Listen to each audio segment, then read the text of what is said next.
तो सत्ता पक्ष की तरफ से क्या बात है, हमारी रोजाना गड़बड़ी हो जाती है। नहीं, माइक तो आपका ऑन है। माइक ऑन है, फिर आवाज क्यों नहीं? नहीं, आ रही है आवाज, आ रही है। जो प्रफुल्ल पटेल गड़बड़ी कर देते हैं हमारे जो लोग अभी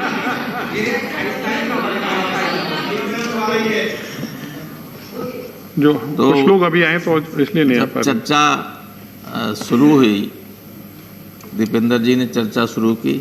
सत्ता पक्ष की तरफ से माननीय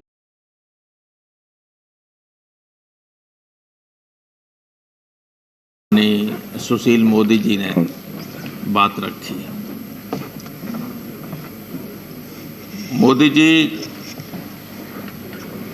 बहुत अनुभवी हैं, वरिष्ठ हैं और काबिल भी हैं, इसमें दो राय नहीं। लेकिन उन्होंने डायरेक्ट टैक्सेस को लेकर और अन्य बातों के लिए जो कुछ बातें की हैं, मैं अपनी बात वहीं से प्रारंभ करता हूं। जहां तक इनकम टैक्स का सवाल है,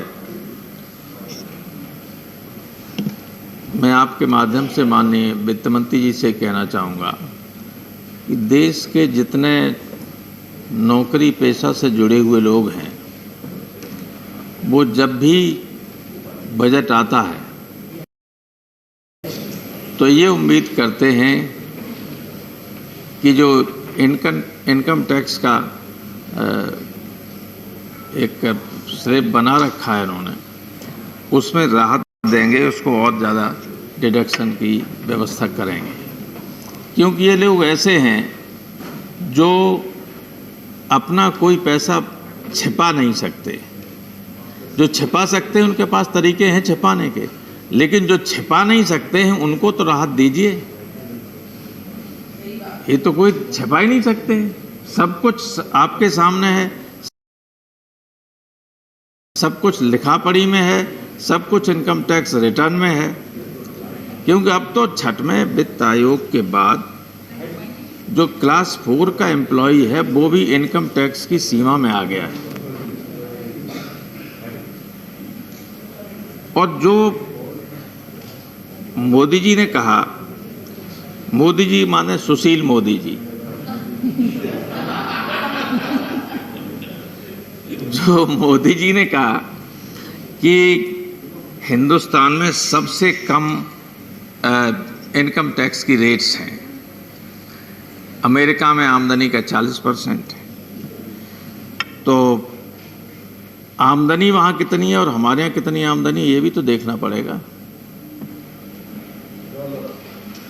वहाँ तो 40% इनकम टैक्स देने के बाद भी इतनी बच जाती है कि आराम से लोग अपना काम कर सकते हैं, खर्चा चला सकते हैं, अन्य जो कार्य करते हैं वो भी सब कर सकते हैं। लेकिन हमारे यहाँ तो अगर 40% इनकम टैक्स कट जाए तो जो बचेगा उसमें आदमी अपना पेट नहीं भर सकता। इसलिए उससे कंपेयर मत कीजिए। अभी पैंडेमिक को लेके आप सब जानते हैं कि अभी एक सप्ताह पहले ही अमेरिकन कांग्रेस ने और सीनेट ने प्रेसिडेंट बाइडेन के $1.9 ट्रिलियन का जो स्टिमुलस दिया है उन्होंने पैंडेमिक के लिए, उसमें कितना दिया है लोगों को। अगर एक व्यक्ति की आमदनी सालाना $75,000 है या उससे कम है, $75,000 से कम है, तो उसको प्रति माह $800। अगर परिवार में 2 लोग हैं, उनका भी 75,000 है, तब भी इतना और उसे, और बच्चे और 2 हैं तो उनको भी आप $800 प्रति माह और मिलेगा। क्या हम दे सकते हैं ये कुछ? हमारे यहाँ भी ये पैंडेमिक है, हमारे यहाँ भी पैंडेमिक की वजह से हमारी इकोनॉमी को बहुत एडवर्स असर पड़ा है। लेकिन हमने क्या दिया इस फाइनेंस बिल में? इसके जरिए जो हम कंसोलिडेटेड फंड से पैसा निकाला, कल बिल पास हुआ और एप्रोप्रिएशन बिल, अब उसके आधार पर आप जब इसको खर्च करने का तौर तरीका बताएंगे, किस पे कितना खर्च कर रहे हैं, तो क्या कोई इसमें ऐसा प्रोविज़न है कि जो दुखी हुए, जो उजड़ गए, जो बेरोजगार हो गए, उनके लिए कुछ देने की व्यवस्था इसमें कर रही हैं आप कि नहीं कर रहे हैं? मुझे तो लगता नहीं कुछ कर रहे हैं, जबकि करना चाहिए और न कर रही हैं। तो मैं आपके माध्यम से माननीय वित्त मंत्री जी से कहना चाहेंगे कि वो इस पर विचार करें। जब मैं आपका बजट भाषण सुन रहा था तो उसमें बहुत हम लोगों को प्रसन्नता हुई, जो सीनियर सिटीजन्स थे, कि 75 साल से ऊपर वालों को इनकम टैक्स रिटर्न नहीं भरना पड़ेगा। बाद में मुझे पता चला कि ये 75 साल वाले तो वे हैं जो सिर्फ नौकरी पेशा में हैं।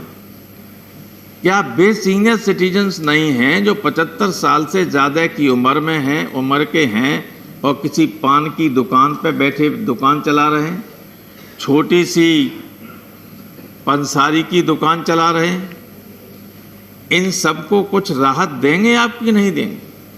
उन्हें सीनियर सिटीजन माना गवर्नमेंट ने अपनी परिभाषा में, या नौकरी पेशा से रिटायर होने वाले लोगों को ही माना और उनकी आमदनी को माना?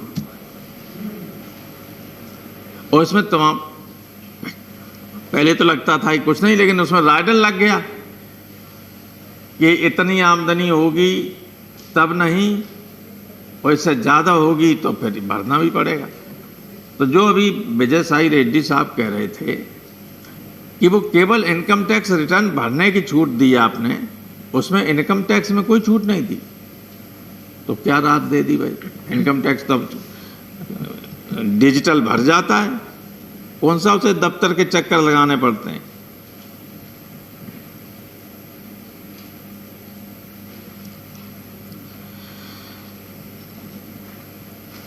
इसके अलावा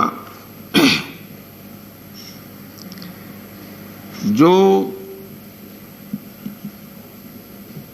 इनकम टैक्स का आपका विभाग का और अधिकारियों का कार्य करने का तौर तरीका है, देखिए लोग व्यापार करते हैं और व्यापार जितना फ्रीली करेंगे,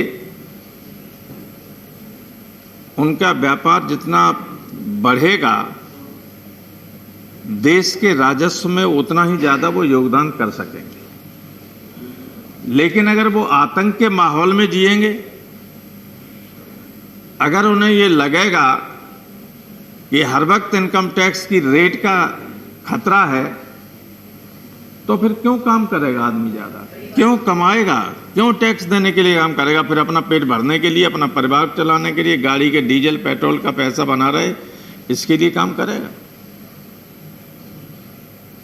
आए दिन, मतलब ये मैं, ऐसा नहीं है मैं कोई बहुत बड़ा आदमी नहीं हूँ, मैं तो सामान्य आदमी हूँ, लेकिन जो लोगों के मन की बात है मैं बता रहा हूँ आपको कि लोग धीरे धीरे बेरत हो रहे हैं, अपने आप को अलग कर रहे हैं कि फायदा क्या है कमाने के लिए, कमाने बचता क्या है? अनावश्यक रेट, और जितना है नहीं उससे ज़्यादा कहिए डिक्लेयर करो।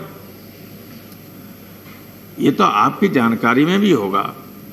मैं ऐसे बहुत सारे लोगों को जानता हूं जो मुझसे परिचित हैं, जिनकी आमदनी नहीं है 50 करोड़ की, और रेट होता है तो कहते हैं 200 करोड़ डिक्लेयर कीजिए, और नहीं तो जेल जाए, मुकदमा होगा, ईडी में केस भेज दिया जाएगा।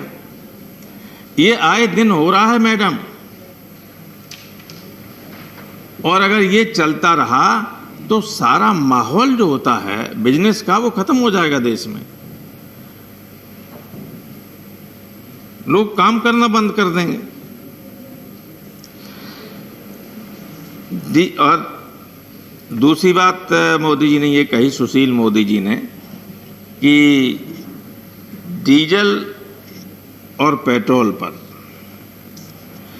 जो टैक्स महंगा है, मान लीजिए, लेकिन टैक्स जो लगता है